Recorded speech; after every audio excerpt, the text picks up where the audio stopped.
E aí, pessoal, mais uma vez estamos aqui para falar de um assunto que é bem interessante também, né? Eu só falo de assuntos interessantes, tenho certeza. E ele traz informações um pouco diferentes das que a gente tem trazido até agora.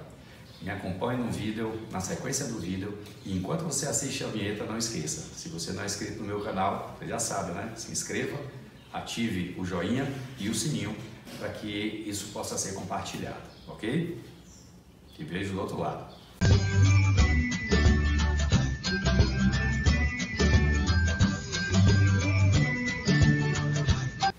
Bem, pessoal, como eu disse antes, a gente tem passado informações a respeito de determinadas informações que são passadas de forma, vamos dizer, bioquímica, né? Informações dos neuropeptídeos que são passados através da corrente sanguínea para a célula, né? Por aí vai. Agora a gente vai falar um pouquinho de outro tipo de informação. Assim como vocês se lembram que quando a gente falou sobre o coração, que ele tinha várias formas de se comunicar, né? Nosso corpo também tem outras formas de se comunicar. E uma delas é através das ondas eletromagnéticas, através da eletricidade, do campo que é formado em função do que a gente é, do que a gente está naquele momento, tá?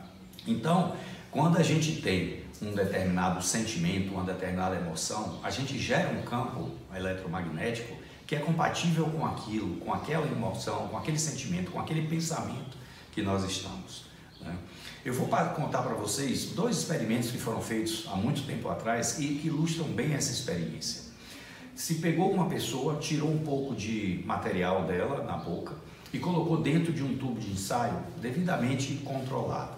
Essa pessoa ficou numa outra sala e foi submetida a reações. Ela estava assistindo vídeos diferentes, vídeo de terror, vídeo de sexo, vídeo de drama, de amor, enfim. E todas as emoções que essa pessoa tinha numa outra sala refletia naquele tubo de ensaio, naqueles elementos que foram tirados daquela pessoa. O DNA dela alterava de acordo com aquelas emoções, aquele sentimento que ela estava sentindo. E o pessoal achou isso bem interessante. Foi o que eles fizeram. Pegaram essa pessoa e começaram a afastar. Chegou a 500 e poucos quilômetros de distância. E aquelas emoções, aqueles sentimentos que a pessoa tinha, afetava aquele material que foi retirado dela, apesar dessa distância, ok? Isso é um experimento que é muito parecido com o que a física quântica chama de comunicação no local. Ela diz o seguinte: se você tiver dois elétrons que estão emparelhados e você pega um elétron desses e coloca do outro lado do universo, e você pega esse que está aqui na sua mão e muda o spin, que é o sentido de rotação dele, esse que está do outro lado do universo também vai mudar. E imediatamente, ao mesmo tempo. Interessante, né? Só isso aqui já é um assunto para a gente discutir muito tempo e a gente vai ter oportunidade para isso. Mas voltando a essa experiência, significa o quê? Que o nosso sentimento, a nossa emoção, o nosso pensamento influi de maneira não física, não só em nós, como o que está ao nosso redor.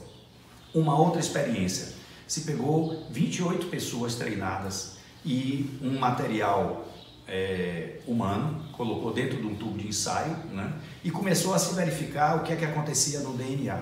Essas pessoas eram treinadas para emitir emoções de sentimentos e emoções, por exemplo, de amor, de raiva, de medo, de rancor, enfim, emoções e sentimentos variados, e focar aquilo dentro do tubo de ensaio. E foi medido o que acontecia ali ao longo daquela emoção, daqueles sentimentos que eram gerados. Para vocês terem uma ideia, quando se sentiu, por exemplo, raiva, o DNA ele começava a se desagregar, começava a se despedaçar. Quando se emitia amor, aquele mesmo DNA que estava se desagregando começava a se reconstruir. E por aí vai. Eu não vou me estender muito no tipo de resultado que aconteceu, mas isso só já é suficiente para poder vocês terem ideia de onde eu quero chegar. Pessoal, imagine esse tipo de sentimento, o que é que ele faz com nós mesmos, conosco, no nosso corpo, e outra ao nosso redor. Você sabia que se você tiver, por exemplo, 3 pessoas que estão alegres, que estão para cima, e juntar uma outra pessoa nesse grupo, ainda que ela não esteja bem, ela vai tender a ficar bem. Por quê? Porque aquele campo que existe ao redor daquelas pessoas vai influenciá-la de maneira positiva e ela vai tender a entrar naquela mesma vibração. Ao mesmo passo, se você tiver pessoas tristes, para baixo, né, zangadas, pessoas negativas, e elas se aproximam de outras pessoas, as outras pessoas também vão tender a ter aquele tipo de sentimento. Todos nós já vivemos isso, né? Volta e meia acontece, tem pessoas que são baixo astral, como a gente diz, e essas pessoas a gente não quer nem estar perto, porque a gente não se sente bem, né? Algumas pessoas têm uma maior ou menor sensibilidade a isso e percebem exatamente na mesma hora quando isso acontece. E o ideal nesses casos de baixo astral é cair fora, né? Se afastar, porque não é saudável para ninguém.